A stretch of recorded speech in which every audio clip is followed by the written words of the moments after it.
Ah, Fairy Tail. Alors déjà, en disant ça, il y a deux types de réactions. Soit vous avez des popcorn en attendant que je descende la licence, soit vous avez un couteau à la main en attendant que je critique la licence et surtout en disant que Lucie est le perso principal. Bon, calmez-vous tout de suite, respirez un coup, je vais vous dire ce que je ressens pour cette licence. Pour commencer, pour ceux et celles qui ne le savent pas, Fairy Tail s'est terminé en animé, oui je parle bien de Fairy Tail de base, pas sans HeroQuest, en 2019. C'est un pur shonen neketsu où on peut suivre le héros se battre contre divers ennemis accompagnés de ses amis. Puissance, pouvoir, rivalité ou encore lien, Fairy Tail est un cocktail de réussite pour un shonen. Alors pourquoi a-t-il autant de haine depuis qu'il existe, et encore aujourd'hui alors qu'il n'est plus du tout diffusé ? Car oui, on connaît tous des personnes quand on leur dit qu'on va se mettre à regarder ou découvrir juste Fairy Tail, et malheureusement c'est toujours les mêmes arguments qui viennent, qui ne sont pas forcément très construits. Ah oui, tu vas vraiment regarder cette merde là? Ah oui, non mais attends, par contre fais gaffe parce que Fairy Tail c'est vraiment pas ouf. Tu vas regarder le truc alors que c'est blindé de liens d'amitié? Ah, tu vas regarder ça, tu sais qu'il y a full fanservice dedans. Et j'en passe. Pourtant, si je prends un exemple One Piece qui est rempli de liens d'amitié, cela existe depuis toujours, et puis le fanservice, c'est vrai qu'on retrouve pas du tout ça dans d'autres licences connues et aimées de tous, hein. Bizarre. Les One Piece sexuels, n'attrapez pas ma veste s'il vous plaît. Alors dans un premier temps, je tiens à dire que j'ai adoré Fairy Tail, que ce soit histoire, combat, OST, animation... Pardon. Fairy Tail est submergé d'une ambiance joyeuse et les personnages donnent envie vraiment de faire partie de la guilde. La haine que peuvent ressentir les spectateurs est sûrement due au soi-disant potentiel de départ gâché par la suite de l'œuvre. Il y a eu aussi des rappels de personnages entre guillemets plagiat comme Kageyama qui peut ressembler à Shikamaru de Naruto, que ce soit au niveau physique ou encore au niveau des pouvoirs, ou le fameux Gildarts qui ressemble aussi fortement à Shanks. Mais il y en a un plus stylé que l'autre. Ouais, je vous laisse débattre en commentaire. Mais c'est pas pour autant que leur histoire se ressemble. Du coup aussi, en ce qui concerne les liens d'amitié qui peuvent gâcher l'œuvre, je suis pas d'accord à 100%. De même avec l'arc de Tenro, toujours avec Erza comme exemple, quand elle combat Azuma, ou encore Natsu qui combat Hades. Il y a toujours ce lien d'amitié qui est derrière les personnages, qui nous prouve encore une fois que les héros puisent là-dedans pour retrouver leur énergie. Je sais qu'il y a plusieurs choses qui peuvent se tourner contre Fairy Tail, comme par exemple l'animation un peu bancale et qui laisse un peu à désirer pour un animé de 2006. Des scènes assez platoniques même avec des moments d'action, on reste pas mal sur des plans qui bougent peu, dû surtout au fait aussi que Fairy Tail était un animé fleuve, donc c'était un peu la panique pour sortir un épisode par semaine. C'est pour ça aussi qu'il y a eu quelques pauses de diffusion, de quelques mois, de quelques années. Je tiens à mettre des points sur les côtés négatifs, car après j'aurai le champ libre au moins pour vous faire part de mes points positifs que je trouve à Fairy Tail. Plus sérieusement, hors animation bancale ou pouvoir de l'amitié à tout va, nous avons eu aussi le droit à les pires arcs hors série. Car oui, je sais que certains animes ont eu le droit à pas mal d'histoires qui n'existent pas dans le manga, comme Naruto qui est pas mal connu pour CHS, ou encore Boruto qui lui commence à peine la trame du tome 15 en 6 ans de diffusion. 6 ans. Mais pour le coup, dans Fairy Tail, il y a pas mal de hors-série très courts qui peut aussi faire venir des personnages récurrents comme les fameuses fesses dodu qui font de base partie d'une autre œuvre de Mashima. En parallèle, nous avons eu le droit à des arcs hors-série qui étaient vraiment très longs et très ennuyants, comme l'arc de l'horloge infinie où la poupée de Lucie prend vie, joue la gentille, voulant retrouver Lucie, ensuite montre qu'elle est méchante, puis gagne une conscience par magie pour redevenir gentille. Bref, un arc long qui manque de vie. Même si le combat de fin a été plutôt sympa, mais sans plus. Mais celui où je me suis endormi presque tout le long, c'est l'arc des esprits stellaires, qui par magie deviennent vraiment méchants et changent complètement d'aspect.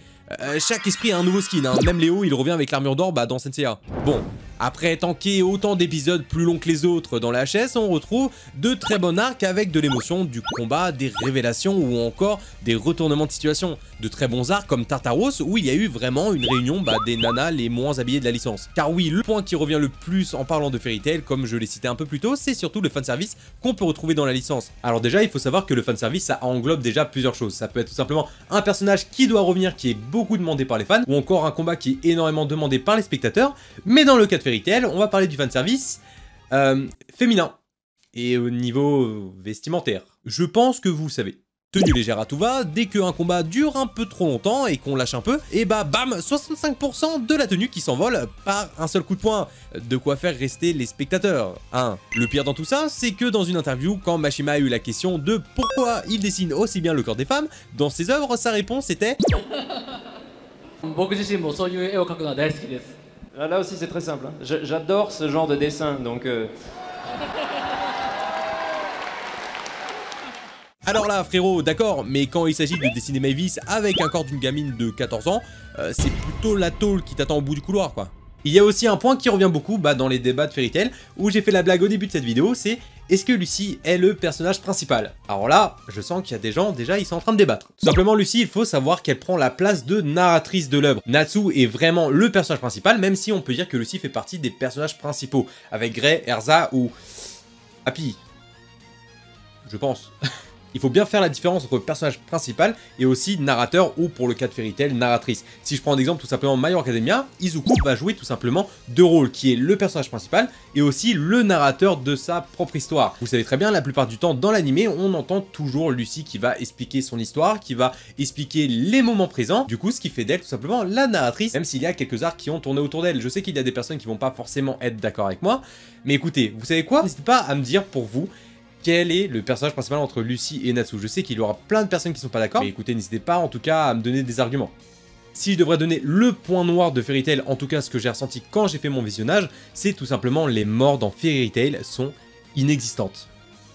Vraiment, dans différents arcs de Fairy Tail, on a eu de très beaux combats qui menaient normalement à une mort pour certains personnages. Attention, spoiler, s'il y a des personnes peut-être qui n'ont pas encore regardé Fairy Tail, on aurait dû avoir la mort de Makarov, on aurait dû avoir la mort de Wendy, ou encore de Gajil, ou encore de Grey, à la limite Jubia, et toutes ces personnes sont vivantes. Ah, ils vont très bien, ils sont sortis du coma, ils sont sortis de la mort. Je pense que c'est aussi pour ça qu'il y a le fameux pouvoir de l'amitié qui gâche un peu tout.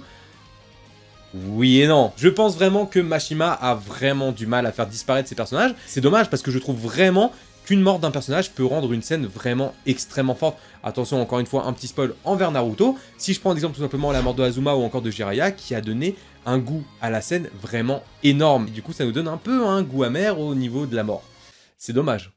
Bref, voilà pour le côté que beaucoup de personnes pensent de Fairy Tail quand on parle de la licence. Mais pourtant, dans tout ça, je dis sincèrement que j'ai adoré la licence et que je l'ai bien plus appréciée que certaines à qui on vend énormément de mérite. Pour commencer, Fairy Tail est totalement un shonen auquel on peut vite s'associer à certains personnages, remplis de bonne humeur à travers les épisodes, même dans les pires moments. C'est un animé qui te fait changer les idées par ses idéaux ou encore ses leçons de vie. Une histoire qui n'est pas des plus incroyables, mais pourtant bien équilibrée je trouve par le développement de certains personnages, comme Erza qui a eu le droit à un arc centré sur elle au début avec la Tour du Paradis et Jelal, et à la fin avec l'arc Arbalès où on y apprend plusieurs infos sur elle et surtout sur Aileen. On a eu le droit à des développements tout aussi poignants les uns que les autres, comme avec Grey et Houl, ou encore Zelef et tout son passé, sa famille et surtout son frère, et encore j'en passe. Des personnages chacun différents mais qui méritent de s'attarder un peu dessus. Fairy Tail est aussi connu pour ses OST incroyables, que ce soit pour les moments tristes ou encore pour les moments d'action. Même compositeur que certaines musiques de Naruto, et on reconnaît pour le coup un peu la touche musicale à travers les OST.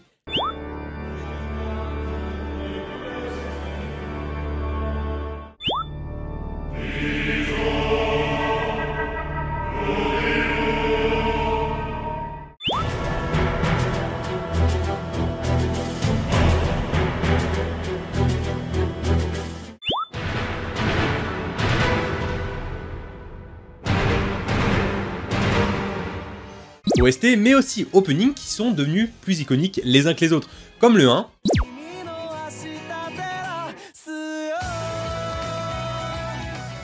nous avons aussi le 3,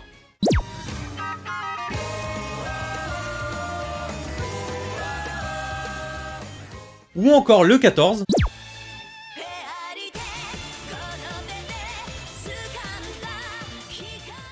mais bref, chaque personne a un opening préféré. N'hésitez pas à me dire lequel vous préférez de Fairy Tail. Moi c'est le 26. Personnellement je trouve ça dommage que cette licence s'est fait lyncher et encore aujourd'hui alors qu'elle est plus du tout diffusée. Pour moi ça reste quand même une œuvre qui mérite d'être lue ou encore d'être regardée, même s'il y a quelques défauts d'animation sans vous mentir. Fairy Tail reste une œuvre remplie de belles valeurs, avec des personnages riches pour certains et aussi des liens d'amitié qui peuvent forger le respect et qui peut déplaire à certains. Je peux essayer de le comprendre. Mais personnellement, si je peux vous donner un conseil pour des personnes qui n'ont jamais commencé Fairy Tail ou peut-être qui ont arrêté en cours de route, continuez, allez jusqu'au bout et vous verrez à quel point vous pouvez faire partie facilement de cette famille qu'on appelle...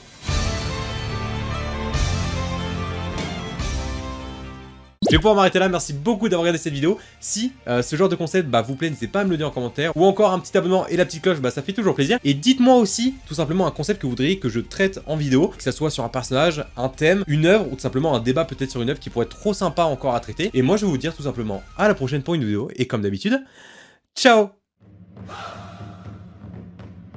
Blazing on the track, boy.